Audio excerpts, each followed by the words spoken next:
ជានិច្ចណាសំខាន់ឲ្យតែបងចេះប្រយ័ត្នអូនទុកចិត្តហើយបានអូនបងមុខជាធានាថាបងអាចការពារបានព្រោះបងមានចំណេញតាំងតែពីតូចនោះអីចាបងវេលាមិនយូរព្រឹកស្អែកក៏បានមកដល់គ្រប់គ្នាក៏បានរៀបចេញនេសាទដូចសពដងនៅចេះមកទៅឯណាបាយសំណុំរបស់ខ្ញុំនោះម៉ែវានេះពុកវាខ្ញុំត្រៀមរួចរាល់អស់ហើយអរគុណហើយម៉ែវាម្យ៉ាងថ្ងៃនេះរៀងយូរបន្តិចហើយណាព្រោះផ្លូវឆ្ងាយខ្ញុំចង់បានត្រីល្អបន្តិចចាពុកវាជ័យរួចហើយមែនទេបាទពូខ្ញុំត្រៀមរួចហើយប្រយ័ត្នផងណាបងអូនចាំបងនៅទីនេះ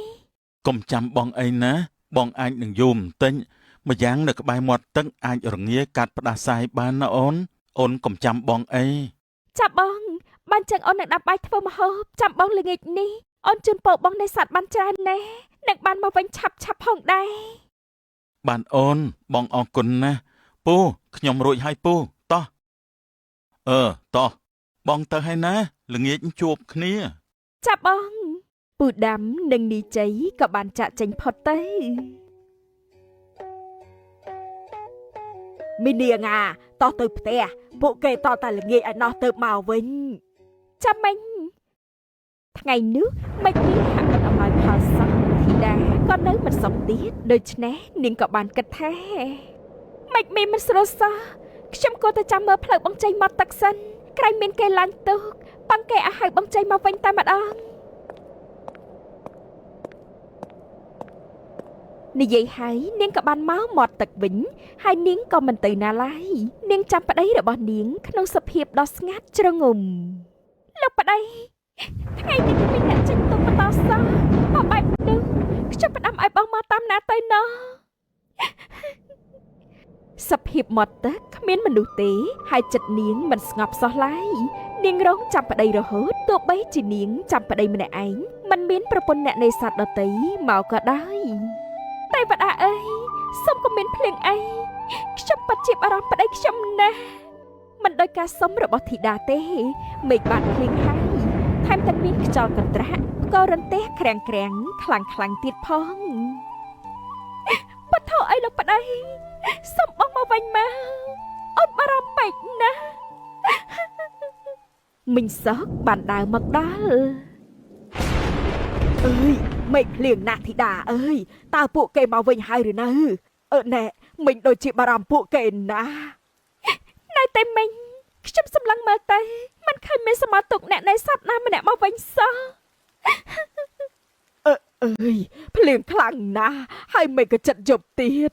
ទេវតាអើយសូមថែរក្សាអ្នកនេសាទទាំងអស់ឲ្យបានសុខផងចុះអ្នកមិញមកចុះមានទុកមកហើយប្រសើរណាស់មិញធូរចិត្តហើយទុកប៉ាត់ជាមកមែនហើយតែជាការខកចិត្តទុកនោះมันមានវត្តមានរបស់ពូសុកនិងនីជ័យទេព្រះអើយឃើញតែទុកអ្នកផ្សេងចុះលោកប្តីខ្ញុំនៅឯណាមិនក៏មិនមកបែបនេះទុកមកមួយហើយមួយទៀតតែគ្រប់ទុកដែលមកក៏មិនមានវត្តមានបងជ័យសោះអូនភ័យណាស់ប្រពន្ធអ្នកនេសាទដតីផុតភ័យព្រោះបានជួបប្តីគ្រប់គ្នា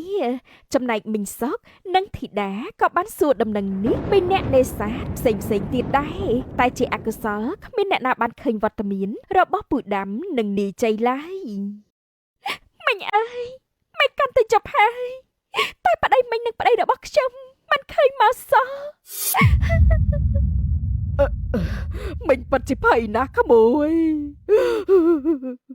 ការរងចាំដល់សែនអន្តេសានឹងហាក់មិនមានសង្ឃឹមនោះមួយសន្ទុះក្រោយមកក៏ប្រែជាមានសង្ឃឹមវិញព្រោះបរិះម្នាក់កំពុងតែមកហើយមិញមកចុះមានមនុស្សមកហើយមែនហើយប្រសើរណាស់ម៉ែវាខ្ញុំមកវិញហើយពុកវាគឺពុកវាមែនអើយខ្ញុំធូរស្បើយក្នុងទ្រូងណាស់ណាពុកវាបាទម៉ែវាពៅចុះឯណាប្តីរបស់ខ្ញុំនោះពូសុំទោសផងណាពូខំជួយជ័យណាស់ដែរប៉ុន្តែជួយគេមិនបានទេព្រោះទឹកគួចយកគេទៅបាត់ឲ្យក្មួយមិនអាចទេ សុំទោសណាគឺមានតែបានព្រះសំពះទេវតាប៉ុណ្ណោះទេក្មួយ ពធអើយក្មួយរឹងមាំឡើងណាទៅផ្ទះវិញទៅ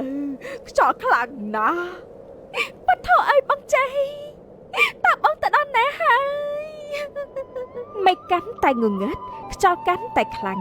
តែធីតាមិនទៅណាទេនាងរងចាប់ប្តីរបស់នាងរហូតបាយមិននឹកទឹកមិនស្រេកទៀតផងអូននឹងស្លាប់ក៏ឲ្យចោលអូននឹងចាំបងនៅទីនេះអូនមិនទៅណាទេធីតាចាំហើយចាំទៀតទោះបីមិញសោកពូដាំនិងអ្នកភូមិផ្សេងទៀតនិយាយអង្វរឲ្យនាងសម្រាប់បែបណាក៏ដោយនាងមិនឈប់រងចាំដែរហើយទីបំផុតនាងក៏បានស្លាប់ក្បែរមាត់ជ្រះវិញ្ញាណរបស់ធីតាក៏បានហោះអណ្ដែតឡើងនាងខ្ញុំសូមសច្ចាដល់វត្ថុស័ក្តិសិទ្ធិទាំងឡាយតែបាត់អីខ្ញុំរងចាំប្តីមិនទៅណាទេហេតុនេះសូមឲ្យរូបកាយសាកសពរបស់ខ្ញុំខ្លាយទៅជាថ្មឈរចាំប្តីផងទៅចុះហាក់មានការទទួលដឹងឮពីវត្ថុស័ក្តិសិទ្ធិមែនរូបកាយសាកសពធីតាក៏បានខ្លាយទៅជាថ្មឈរចាំប្តីនាងមាត់ទឹកចាប់ពីពេលនោះតែម្ដងខ្ញុំអាណិតធីតាណាពួកយើងពិតជាស្ញើសរសើរពីភាពស្មោះត្រង់របស់នាងណាពុកវាអើយយើងគួរតែរៀបទីសក្ការៈគោរពបូជាទៅល្អទេម៉ែវាមើលចុះធីតាបានคล้ายជាថ្មបាត់ទៅហើយខ្ញុំថារឿងកើតចម្លែកបែបនេះនៅទីនេះមុខជាមានបារមីស័ក្តិសិទ្ធិបំផុតហើយដោយឃើញរឿងរ៉ាវរបស់ធីតាបែបនេះមិញសោកនិងពូដាំរៀបចំសែនថ្វាយអ្នកភូមិគ្រប់គ្នាក៏តែងតែបន់ស្រន់សុំសេចក្តីសុខគ្រប់ពេលជាពិសេសគឺអ្នកនេសាទតែម្ដងបងចៃមិនថាច្រើនឆ្នាំច្រើនខែអូននឹងចាប់អូននៅទីនេះរហូតណាអូននៅតែរំពឹងថាថ្ងៃណាមួយនោះបងនឹងមកផងទៅចោលវេលាមិនយូរស្រាប់តែនីជ័យបានវិលមកវិញតែគាត់បែរជាមកជាមួយនឹងនារីម្នាក់ទៀតផងដែរនៅចុងភូមិអូនដូចជាភ័យខ្លាចប្រពន្ធបងចាំមិនទេតិចនាងមកបោចសក់អូនទេដឹងអូនសម្លាញ់បងល្បីថានាងស្លាប់បាត់ទៅហើយអូនកុំបារម្ភអីណាចាបងល្បីថានាងស្លាប់ខ្លាចទៅជារូបចម្លាក់មែនទេបងក៏ល្បីបែបនោះដែរតែបងមិនជឿទេមនុស្សឯណាឈររហូតដល់คล้ายជាថ្មបាននោះវាដូចជាកំ pl ែងពេកណាមែនហើយបងតែបងបងនាំអូនទៅមើលកន្លែងនាងរងចាំបងផងបានទេថាមិនត្រូវអ្នកភូមិសាំងសង់រូបនាងទុកសោយចំអកឲ្យមើលទៅនោះមានស្រីអាណាឈររងចាំដល់ងាប់បែបនេះ